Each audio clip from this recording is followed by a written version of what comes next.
bas moteur, bielle, cage à aiguille, piston, cage à aiguille, vis pour le cylindre, axe de piston, circlips, joint spi de vélo, cylindre, joint d'embase, pot de culasse Italkit, bougie, embrayage neuf, ressort d'embrayage renforcé, plus dur, tout ce que tu veux, arrache volant,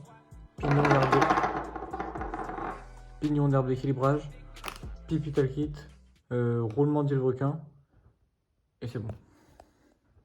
Oh purée, j'allais l'oublier. Clavette décalée, la clé de la puissance. Bonjour, alors vous venez de voir la présentation des pièces de la RS que j'ai reçue. Tout plein de belles pièces pour le moteur, c'est très cool.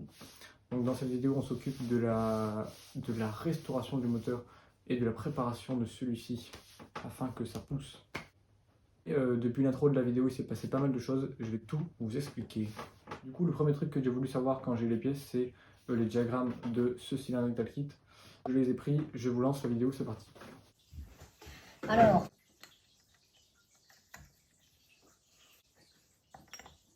ça m'arrangerait, c'est bon. 10, 11, 12, 13. Donc voilà, donc on est 13 environ, hein. C'est à prendre avec des pincettes.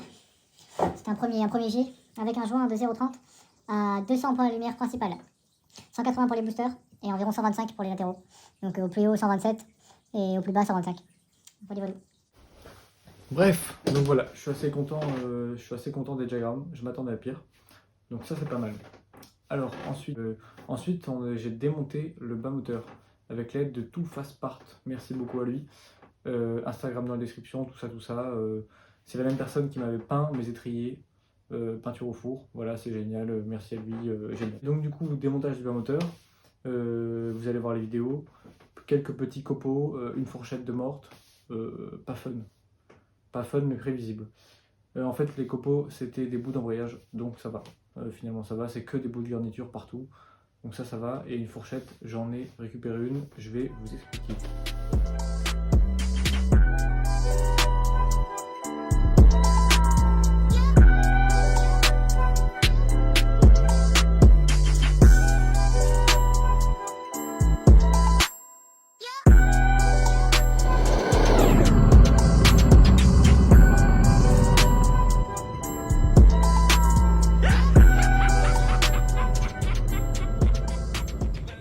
Donc on en est là, j'ai démonté le bas moteur et j'ai mon objectif de préparation, entre guillemets, c'est-à-dire remonter les latéraux, remonter les boosters et faire une préparation de la mission que vous allez voir après. Et avant ça, il faut que je vous explique tout ce qui s'est passé parce qu'il y a beaucoup de trucs, énormément de trucs.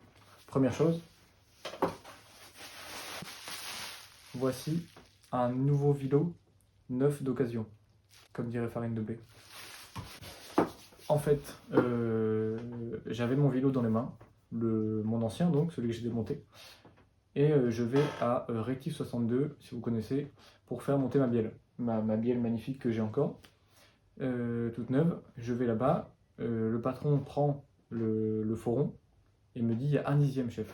La tolérance c'est environ 4 centièmes. Il m'a dit là je fais pas, je touche pas. Donc je me retrouve avec une bielle neuve qui ne me sert pas, un vilebrequin, mon ancien vilebrequin qui ne me sert pas et qui est bon pour la poubelle, et pas de vilebrequin, tout court. Voilà.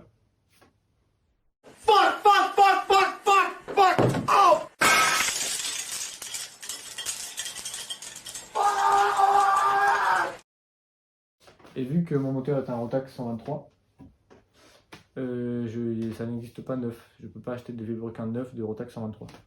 Et c'est pas les mêmes que les Rotax 122, évidemment. Donc voilà. De là, j'ai cherché... Non, je vais vous expliquer. De là, j'ai rencontré un monsieur en vendant ma bielle sur le bon coin. Un monsieur très sympathique qui a quelques RS, qui fait de la piste avec et qui fait un peu de développement sur ces moteurs-là, sur les Rotax. Et donc, on a parlé ensemble, il voulait m'acheter ma bielle, etc. Finalement, il m'a dit, tu sais quoi, garde ta bielle, moi je peux te monter un vilebrequin si tu veux, je regarde si j'en ai. Il n'en avait pas, j'en ai acheté un d'occasion à 80 €, sans savoir s'il était mort ou pas. Voilà, donc c'est ce vélo-là.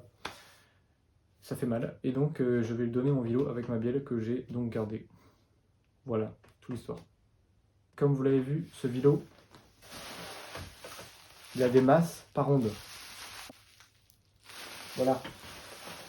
Alors, j'ai beau avoir cherché sur le bon coin, je n'ai trouvé aucun vélo de Rotax 123. Ça se fait rare ces trucs. C'est chaud. Et donc j'ai trouvé ce vélo de Rotax 123, mais sur les Pegaso. Vous savez, c'est les enduros avec des Rotax 123 de chez Aprilia, quoi. Je sais même pas encore s'ils tourneront à l'heure où je vous parle. Donc ça se trouve, il est mort, il vaut rien. Et donc voilà où j'en suis. Bref, maintenant je vous balance la partie de la vidéo où je commence à préparer vraiment à faire des copeaux. L'idée m'est venue de Zinzin Préparation, voilà, des moteurs de cartes aussi. C'est assez connu, c'est parti, je vous lance ça, puis voilà. Les gars, bon ça y est, on est dans la cave sombre, où se passent les choses terribles. Je vous montre ça tout de suite. Alors, voici les choses terribles. Oh purée, la pompe se met en route. Alors voici de quoi je parle. Allons-y. Bon, comme vous voyez, à droite, j'ai déjà attaqué ce que je voulais faire. Et à gauche, j'ai tracé, puis on est reparti. Alors, pourquoi je fais ceci? Simplement parce que sur ces cylindres, tu as un problème d'admission. Vu que tu as l'admission par cylindre, comme tu le vois là, à droite, j'ai pas ouvert, et à gauche, j'ai ouvert. Et on voit tout de suite la différence. Alors, je vais essayer de bien te montrer. Voilà. Tu vois bien que à droite, c'est pas ouvert, et à gauche, c'est ouvert. Il faut bien imaginer qu'ici, c'est l'admission. Alors, contrairement à une admission par carter, on n'a pas vraiment de gros trous qui vont directement dans les carters. Ici, les gaz passent par ici pour ensuite descendre dans les carters. Donc, on voit bien qu'à gauche, ça descend directement dans les carters et pas à droite. Et il a pompe devant.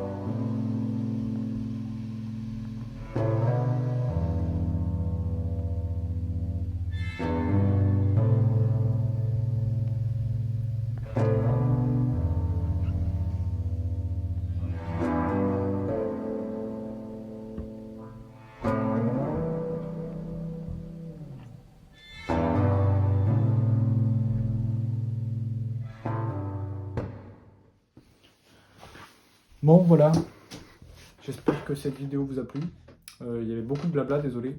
Mais bon, il fallait que je vous raconte un peu de cette histoire, pourquoi ça a mis du temps à sortir, etc. Mais dans la prochaine vidéo, ça va être bien. Ça va être bien, ça va être bien. Le moteur devrait claquer dans la prochaine vidéo. Je ne veux pas trop m'avancer, hein, mais voilà. Oui, j'allais oublier, j'ai commandé des roulements de boîte neufs et des petites conneries du genre impôt aussi. Dites-moi si ça vous a plu en commentaire. Chaque fois que je vois vos petits commentaires, vous êtes 2-3, hein, pas beaucoup. Mais c'est génial, chaque fois ça me fait kiffer.